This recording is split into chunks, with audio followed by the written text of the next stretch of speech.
Let's give it up for Dan Janal. Great, thank you. August 2001, one of the most beautiful summer days in Minnesota, one of the rare days without humidity. I couldn't wait to get up on this Saturday morning and go out on my bicycle and go on a nice 10 or 20 mile bike ride. I was geared up, I was pumped, I was bicycling almost every day. I knew the bike paths, I knew the trails, and I was going to head out to Bear Path and really go around that golf course and the community there and see what life was all about. So there I was, going down Route 5. Beautiful day, and I'm saying, there's no humidity today. This is so rare. And I was so in the zone. The road, I was looking at the road. I was focused on the road. It was slanted. I could see little grooves in the road. I said, you know, the construction people took such great care to make Minnesota such a wonderful bike-friendly place that when it rains, the water is going to go down the side. And these grooves are going to help take the wheel that much stronger, and the water would run away. Now, this was not a rainy day. It was the most beautiful day you could ever imagine. And as I'm totally in this zone, pop! I was thrown off my bike. I don't know if I hit a spoke or a rock or one of those grooves that I was lovingly thinking about. But I was thrown off the side of the road into this green area on the safe side, not in the driver's side. And almost immediately, this car stopped, this guy pulls up and says, I'm a first responder. You probably have a broken arm and a broken wrist. Take off your ring, take off your watch, because your wrist is going to swell up in like 5 minutes. And almost immediately, an ambulance came, picked me up and drove me to the hospital, and where they proceeded to tell me that yes, my arm was broken, my elbow was broken, and this was going to require about 12 weeks of surgery and recuperation. And I was thinking, I'm a speaker. I have events to go to. I have to get dressed. I can't tie a tie with one hand. I can't put a belt on with one hand. What am I gonna do? You know, I have to make some money. This is crazy. This was August of 2001. We all remember what happened in September of 2001. And suddenly, no one wanted to fly, no one wanted to speak, and meeting planners were canceling events. Now I was in trouble. I needed to make money. And I really couldn't work. What would I do? Well, in my back pocket, I had a contract. You see, I was speaking literally all around the world, from Beijing to Budapest to Boston to Berkeley. The next year I was going to work on cities with C's in their titles. I was a popular speaker. I had written one of the first books about marketing on the internet. That was way back in 1993, back when Al Gore and I were the only people on the internet. It was a fine time. So I got a lot of speaking engagements, but now I couldn't. No one was hiring speakers. No one wanted to have conferences. What could I do? Well, when I would speak about marketing, I would always talk about a company called ProfNet. ProfNet is a service that puts together speakers and authors and experts with reporters who are writing stories. And they had this great idea that they would send these leads, these ideas, these story ideas from reporters to these experts who were their subscribers. And I thought this was a great way to get publicity, so I always told my audiences about this. But then one day I realized that this was priced for corporations and universities and large companies. And my audience were speakers, authors, trainers, coaches, consultants, and small businesses. They couldn't afford this. So I went to ProfNet months before my bike accident, and I said, hey, how about if I resell this to my audiences so you get more clients and I get more clients? And they said, that sounds like a pretty good idea. But it took months for the lawyers to work things out and to finalize everything. And there I was. I had my contract. It was signed. And I realized that if I sold 5 PR leads services, I could pay my mortgage. So there was in August, and I needed the money, so I sold 5 to my NSA friends. And then September, I sold 10. And then in October, I sold 15. And then in December, I sold 20. And by February, I realized I was in the PR leads business because there was no more speaking business. And it grew, and it grew, and it grew. It was an amazing thing. It's been 13 years, and never did I realize that falling off my bicycle would become my lucky break.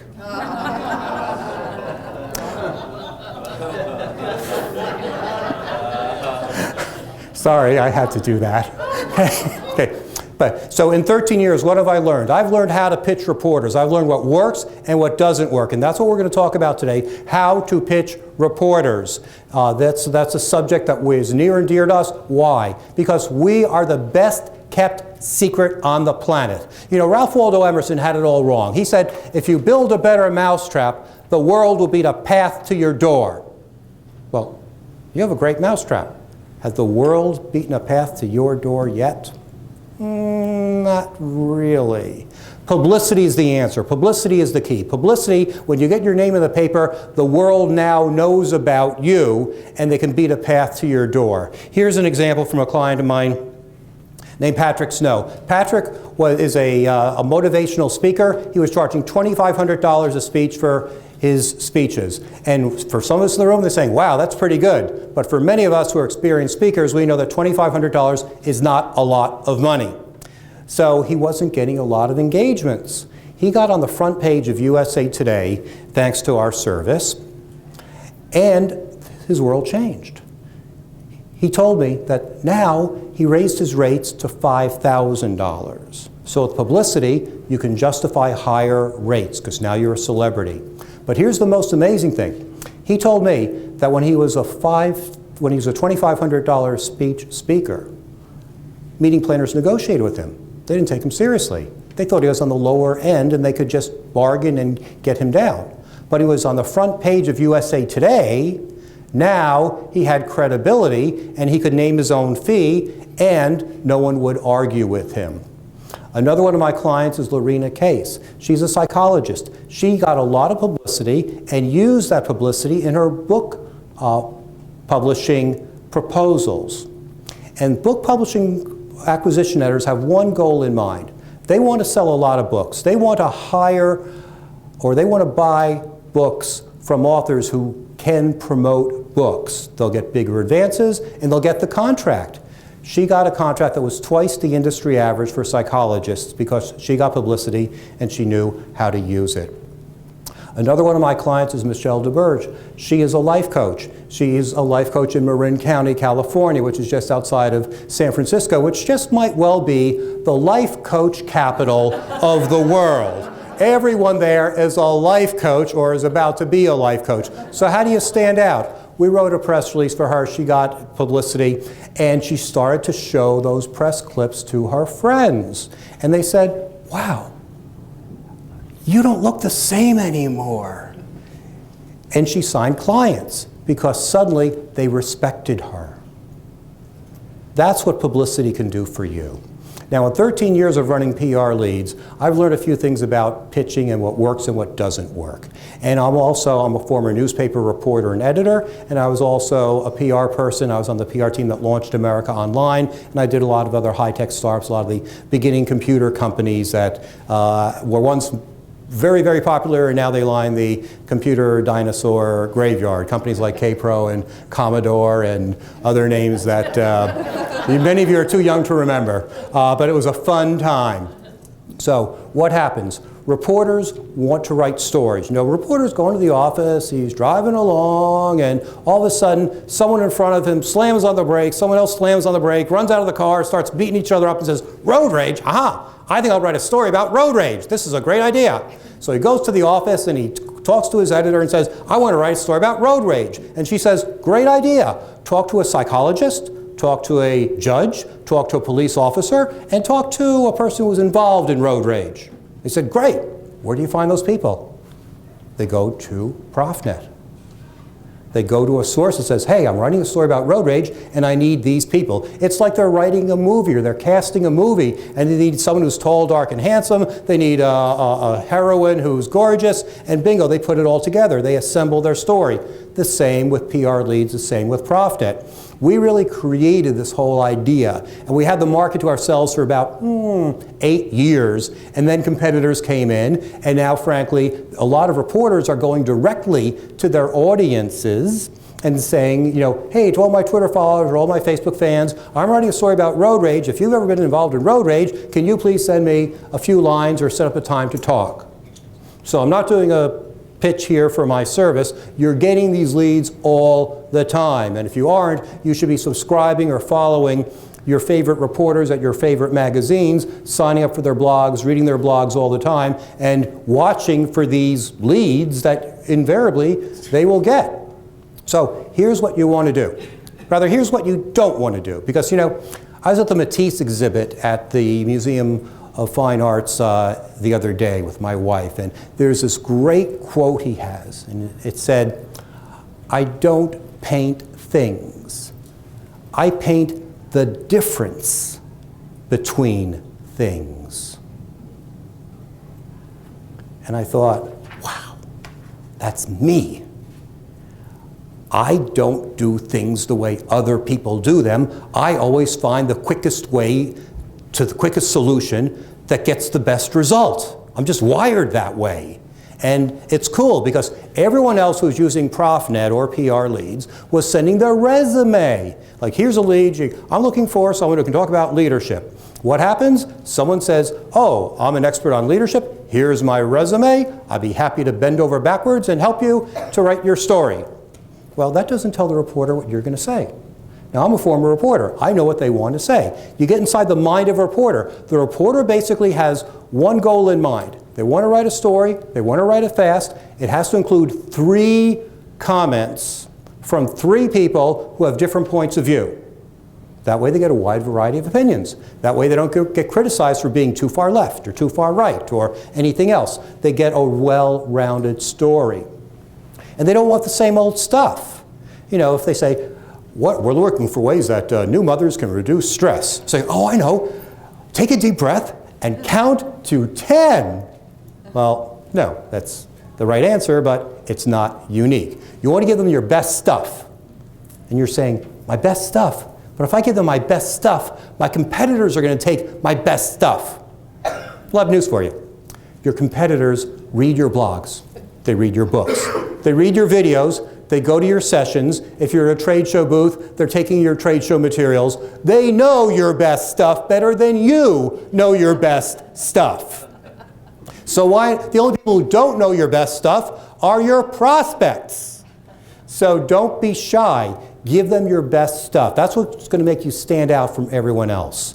So there's a magic formula that I have for responding to reporters. Number 1, we have a brief introduction of who you are. Not your whole resume. They don't care that you were valedictorian or that you sang in the school choir, you remember the glee club, whatever. No, 3 sentences. 1, tell them who you are and what you do.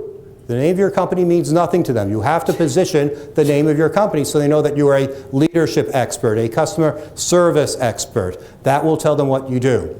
The second thing, you want to give them a few ideas of, you know, how you are famous or how you are credible. So it could be you've written a book.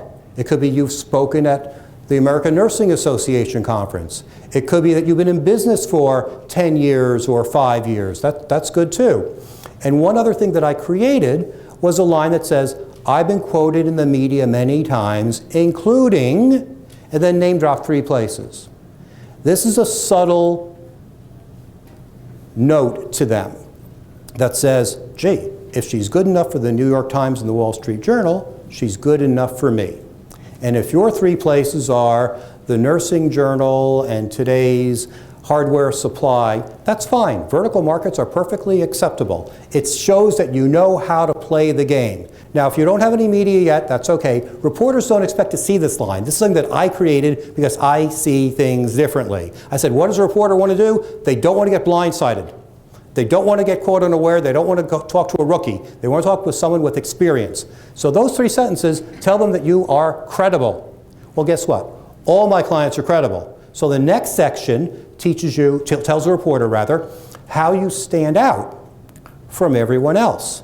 So I like to put 3 tips. And these tips are about 2 sentences long.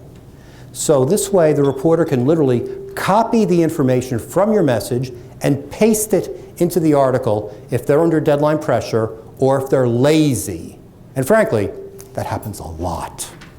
So read between the lines here. You could be quoted without being interviewed. A lot of people don't realize that, because if you give the reporter exactly what they need, they're going to take it, run with it, and move on, because what do they want to do? They want to get the story done quickly. So the third idea, quite simply, how they can get in touch with you. So it's your name, your phone, your email address, so they can check you out or send you additional questions. That's it. It's as simple as that. Don't make it any more complicated than it needs to be. I lose clients all the time because they spend hours and hours trying to write 3 tips. Actually, they try to write the whole article. That's not your job. That's their job. That's a reporter's job. They just need a tip from you. So give them the tip and you're done. This shouldn't take you more than 10 minutes. It's easy. So that's how you respond to reporters. That's the easy way. That's the magic formula for responding to reporters. The next area that I'd like to teach you about is another theory that I created called the Golden Hammer Theory of Publicity. And I named this after Abraham Maslow, the famous psychologist. He said, if you have a hammer, then the whole world is a nail. And what do I mean by that? Well, you're going to get a lot of leads. Some leads are right on target. You're in customer service. This lead says, what can companies do to improve customer service? You say, I'm on it. Then at the far end of the bell curve are leads that you're not qualified for. They're looking for a university professor. They're looking for government statistics. Well, you're not a university professor. You're not a government. You don't have statistics. You can't respond to them. But a lot of the leads in the middle you can respond to if you use the golden hammer. Now, what I mean by this is you have to think intuitively, not literally. We get leads all the time, and you'll see leads all the time that will say, what can companies do to increase their profits in these difficult economic times? And I could respond and say, use publicity, because it's the least expensive and most effective form of marketing. And the reporter could say, sounds good to me. And another one of my clients could say, hire a forensic accountant, because she might be able to see where you're spending money unnecessarily, and that if you stop spending that money, it translates to the bottom line and you make profits. And the reporter could say, sounds good to me. Another client could say, well, your customer service staff, if you train them to keep a customer who's upset as opposed to losing them, then you're going to keep a customer for life. They become an advocate and an evangelist, and you'll make more money. And the reporter could say, sounds good. Notice, the reporter never asked, how can customer service or forensic accounting or publicity lead to profits? That's where you're using the golden hammer, because I take the golden hammer to mean no matter what the lead is, the answer is my topic. And we have a bunch of intuitive people here, and I want to suggest you lean on your intuition and say, how can I bridge from what the reporter wants to what I have so that it makes sense? I don't want you to jump over bridges here. That's not what we're talking about here. We're talking about if it makes sense. So imagine, let's do another scenario. A meeting planner calls you on the phone and says, hi, can you present a talk about how to improve profits to the bottom line? Is your first, and she says, and we have a $10,000 fee. Now, is your first thought, I do etiquette training. I don't do things that relate to the bottom line.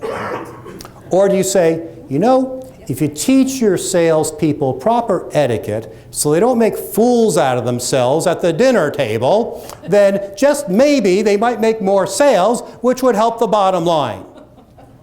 So put yourself in the mind of a meeting planner and a speaker who's looking at $10,000 instead of just like, oh, a reporter from a publication, gee, I don't know if I'll answer it, whatever. No, use the golden hammer and you might find a lot more opportunities that can translate into publicity and money for you. Okay, this is where we do the handout part. What do you do with your publicity? By the way, we're going to cut this from the tape. I have never used handouts where you fill in the blank, but I'm taking a risk. The reason why I never did is because 15 years ago when I joined NSA, I was at a roundtable kind of meeting at the Northern California chapter, and the speaker had handouts, and it said, here's the formula for becoming a great speaker. I call it the speaker formula. And S stands for, I said, smile? I said, no, say your name.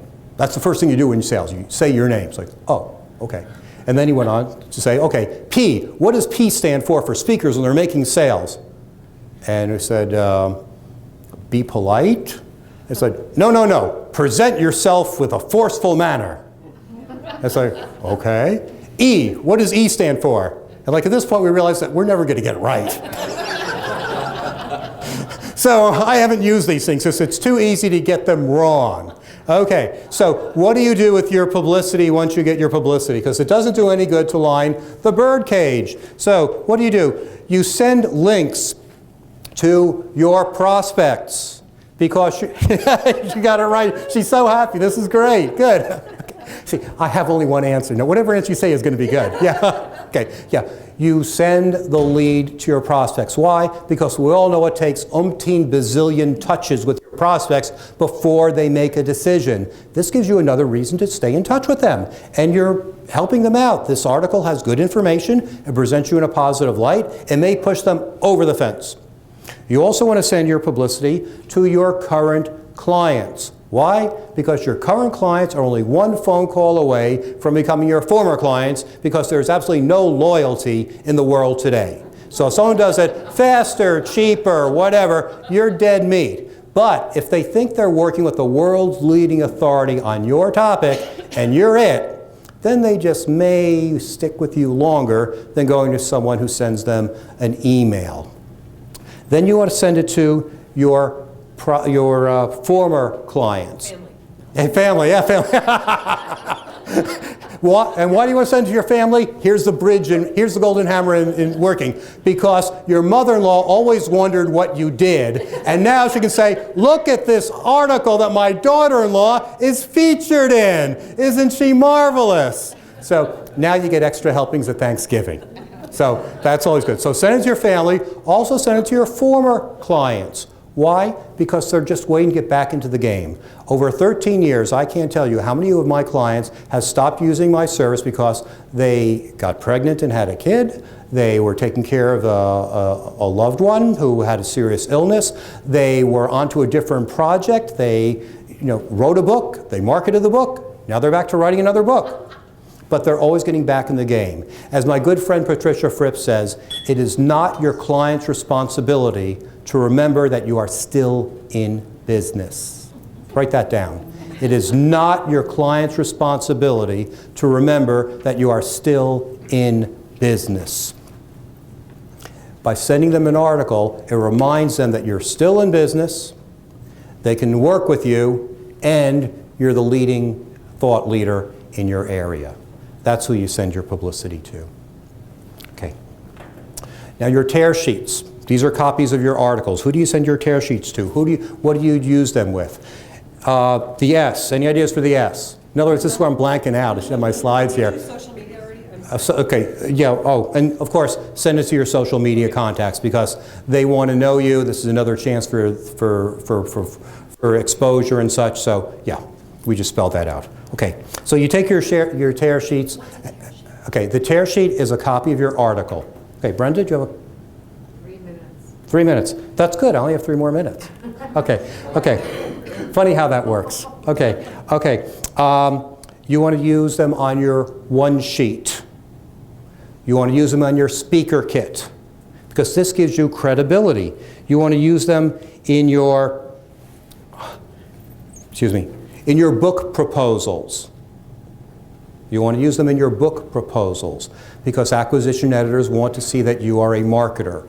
And another tactic that I just created very recently is to create an As Featured On button or stamp, and I have that on your handout. This is where you see your picture with the words As Seen On or As Featured In, and put logos of the places where you were quoted.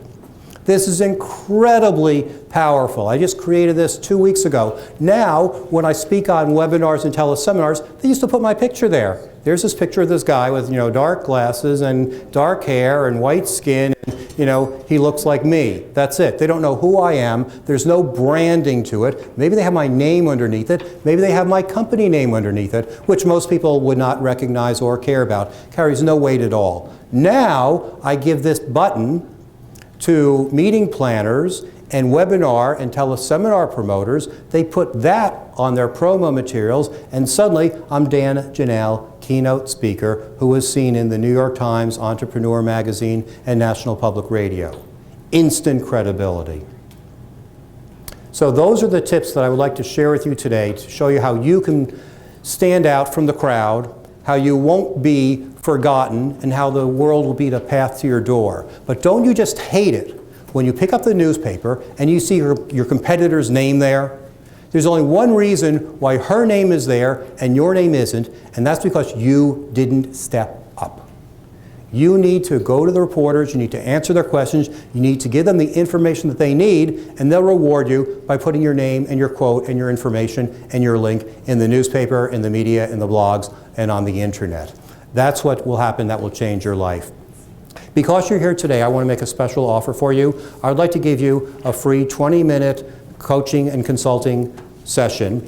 All you have to do is give me your business card, and I'll send you an email so we can set up a time to talk. And we'll talk about where you are today, where you want to go in the future, what's holding you back, and ideas that might help you along the way. So if you'd like to be part of that, please give me your business card afterwards. I'll also add you to my media list.